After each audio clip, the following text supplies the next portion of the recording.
Hi friends, welcome to Sai minus kitchen. நம்ம Sai minus kitchen இது வரைக்கும் சப்ஸ்கிரைப் பண்ணாதவங்க சப்ஸ்கிரைப் பண்ணிக்கோங்க. பக்கத்தில் இருக்க பெல் ஐக்கானை கிளிக் பண்ணிக்கோங்க. நான் இன்றைக்கி என்ன பண்ண போகிறேன்னா வெனிலா ஸ்பாஞ்ச் கேக் பண்ண போகிறேன். அதுக்கு 4 முட்டையை உடச்சி இது மாதிரி ஒரு பாத்திரத்தில் ஊற்றிட்டு ஸ்பூன் வச்சு நல்லா இது மாதிரி மிக்ஸ் பண்ணி விட்டுக்கணும். அதாவது நுர மாதிரி கொஞ்சம் வரணும், அந்தளவுக்கு நல்லா மிக்ஸ் பண்ணிக்கணும். இந்தளவு. இப்போ இதில் 1 கப்பு பவுட்ரு பண்ண சுகர் சேர்த்துக்கிறேன். இதையும் சேர்த்துட்டு கட்டி இல்லாமல் நல்லா இது மாதிரி ஒரு கரண்டி வச்சு நல்லா மிக்ஸ் பண்ணி விட்டுக்கணும். மிக்ஸ் பண்ணியாச்சு. இதில் 1 கப்பு மைதா சேர்த்துக்கிறேன். இப்போ இதையும் கட்டி இல்லாமல் நல்லா மிக்ஸ் பண்ணிக்கணும். அழகாக வந்திருக்கு பாருங்கள். இது மாதிரி ஒரு சைட்லேயே இது மாதிரி மிக்ஸ் பண்ணி விடணும். இப்போ இதில் கொஞ்சமாக உப்பு, 1 டீஸ்பூன் அளவு பேக்கிங் பவுடர் சேர்த்துருக்குறேன். இப்போ இதையும் நல்லா இது மாதிரி மிக்ஸ் பண்ணி விட்டுக்கணும்.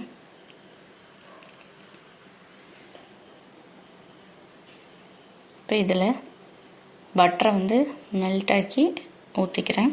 இப்போ இது ஒரு 100 ml அளவு சேர்த்துருக்குறேன். இப்போ இது மாதிரி மிக்ஸ் பண்ணும்போது ஒரு சைட்லேயே நம்ம நல்லா இது மாதிரி மிக்ஸ் பண்ணி விடணும். மெதுவாக பண்ணணும்.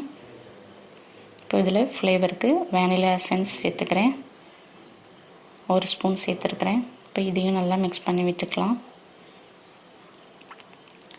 நல்லா மிக்ஸ் பண்ணியாச்சு. இப்போது கேக் பேனில் பட்டர் தடவிருக்கேன். பட்டர் தடவிட்டு கொஞ்சமாக மைதா சேர்த்துக்கிறேன். மைதா சேர்த்துட்டு நல்லா எல்லா இடத்துலையும் ஸ்ப்ரெட் பண்ணி விட்டுக்கணும் அந்த மாவை. மீதி இருக்கிறத நம்ம கீழே தட்டிடலாம். இது மாதிரி பண்ணிக்கணும். பண்ணிவிட்டு இந்த கேக் பேட்டர் இருக்கு இல்லையா, அதை நம்ம இதில் ஊற்றிக்கணும். அழகாக மடிப்பாக விடுது பாருங்கள். அப்போ நம்மளோட கேக் நல்லா வரும்.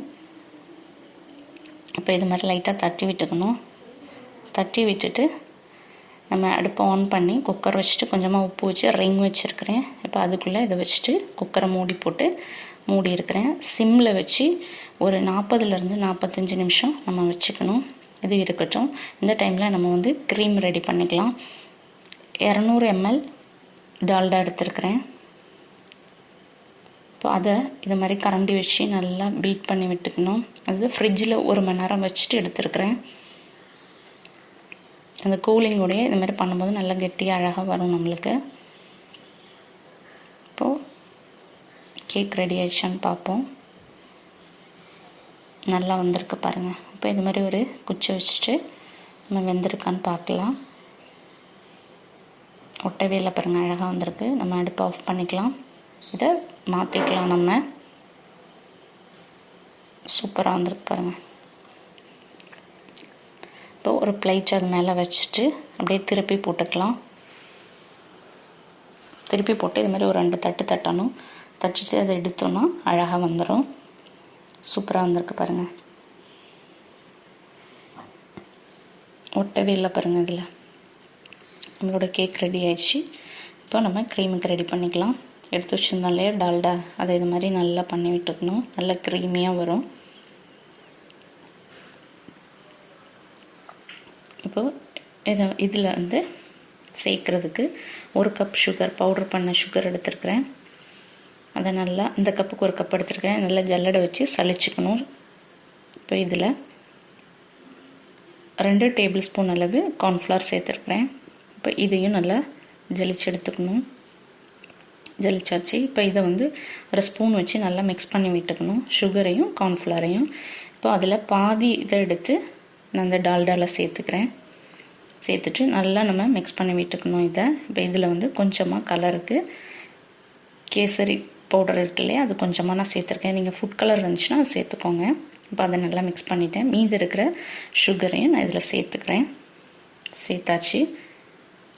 இப்போ இதை நம்ம நல்லா மிக்ஸ் பண்ணி விட்டுக்கணும். விட்டாச்சு. இப்போ இதில் கொஞ்சம் ஃப்ளேவருக்கு வேனிலா எசன்ஸ் சேர்த்துக்கிறேன். இப்போ இதையும் நல்லா மிக்ஸ் பண்ணி விட்டுக்கணும். இவ்வளோ அழகாக வந்திருக்கு பாருங்கள். நம்மளோட க்ரீம் ரெடி ஆயிடுச்சு. நெக்ஸ்ட்டு வேறொரு க்ரீம் செய்கிறதுக்கு அடுப்பை ஆன் பண்ணி கடாய் வச்சுட்டு 1 டேபிள் ஸ்பூன் அளவு பட்டர் சேர்த்துருக்குறேன். பட்டர் மெல்ட் ஆனதும் 1/2 கப் மைதா சேர்த்துக்கிறேன். சேர்த்துட்டு இதை நல்லா கொஞ்ச நேரம் நம்ம வறுக்கணும். இதுலேயே அதாவது சாக்லேட் க்ரீம் பண்ண போகிறேன், அதுக்கு தான் இது. இப்போ கொஞ்ச நேரம் பண்ணணும். இது மாதிரி பண்ணிவிட்டு இப்போ இதில் 3 டேபிள் ஸ்பூன் அளவு பவுடர் பண்ண சுகர் எடுத்துருக்கிறேன். இப்போ இதை நம்ம அந்த மைதாவில் சேர்த்துக்கலாம். சேர்த்துட்டு இதையும் நல்லா கொஞ்ச நேரம் இது மாதிரி பண்ணிக்கணும். நெக்ஸ்ட் இதில் 1 டேபிள் ஸ்பூன் அளவு கொக்கோ பவுடர் சேர்த்துருக்குறேன். சாக்லேட் க்ரீமுங்கிறதுனால கொக்கோ பவுடர் சேர்த்துருக்குறேன். இப்போ இதையும் நல்லா மிக்ஸ் பண்ணி விட்டுக்கணும். பண்ணிவிட்டு காய்ச்சிட்டு ஆறின பால் இருக்குல்லையே அது 1 கப்பு சேர்த்துருக்குறேன். இப்போ இதையும் நல்லா மிக்ஸ் பண்ணி விட்டுக்கலாம். நம்ம கட்டி இருந்தாலும் பிரச்சனை இல்லை, இதை ஆற வச்சுட்டு நம்ம மிக்சியில் தான் அரைக்க போகிறோம். இப்போ இதுமாதிரி பண்ணிவிட்டு இதில் கொஞ்சமாக சாக்லேட் சேர்த்துக்கிறேன். இப்போ இதையும் நல்லா மிக்ஸ் பண்ணி விட்டுக்கணும். எல்லாம் மிக்ஸ் ஆயிடுச்சு. இந்த டைமில் அடுப்பை ஆஃப் பண்ணிக்கிறேன். இது ஆறட்டும். ஆறின பிறகு மிக்சி ஜாரில் போட்டுக்கலாம். போட்டாச்சு மிக்சி ஜாரில். இப்போ இதில் வந்து ஒரு 3 டேபிள் ஸ்பூன் அளவு ஆறின பாலை வந்து சேர்த்து அரைச்சிக்க போகிறேன். அரைச்சி எடுத்தாச்சு. இவ்வளோ அழகாக வந்திருக்கு பாருங்கள். சாக்லேட் க்ரீம் சூப்பராக இருக்கு இல்லையா? இந்த க்ரீம் வந்து பேக்கரியில் உள்ள க்ரீம் மாதிரியே இருக்கும் இந்த டேஸ்ட்டு. இது கண்டிப்பாக செஞ்சு பாருங்கள் நீங்கள், சூப்பராக வரும். இப்போ நம்மளோட கேக்கை வந்து 2 பீஸாக கட் பண்ணி எடுத்துருக்கிறேன் நடுவில். இப்போ இதில் நம்ம க்ரீம் அப்ளை பண்ணிக்கலாம். இப்போது 2 ஆக்கியாச்சு. இப்போ இதில் வந்து ஃபஸ்ட்டு சாக்லேட் க்ரீமை நான் அப்ளை பண்ணிக்கிறேன். அப்ளை பண்ணிட்டேன். இப்போது இந்த கேக் பீஸை அது மேலே நான் வச்சு திரும்பவும் சாக்லேட் க்ரீமை அப்ளை பண்ணியிருக்கிறேன்.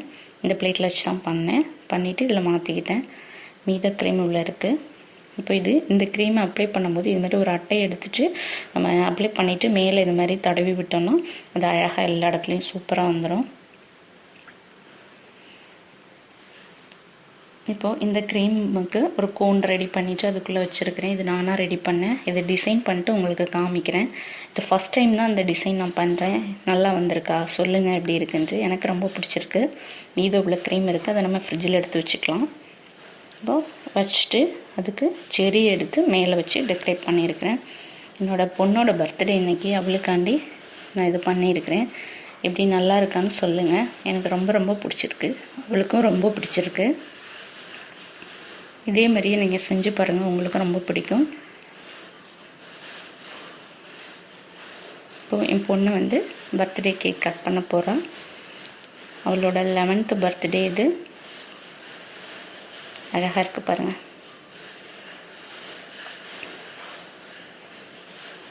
அவள் கட் பண்ணுறா, அழகாக வருது எல்லாம். இதே மாதிரியே நீங்கள் செஞ்சு பாருங்கள், உங்களுக்கு ரொம்ப பிடிக்கும். அழகாக வந்திருக்கு பாருங்கள். உங்களுக்கு பிடிச்சிருக்குன்னா லைக் பண்ணுங்கள், ஷேர் பண்ணுங்கள், கமெண்ட் பண்ணுங்கள்.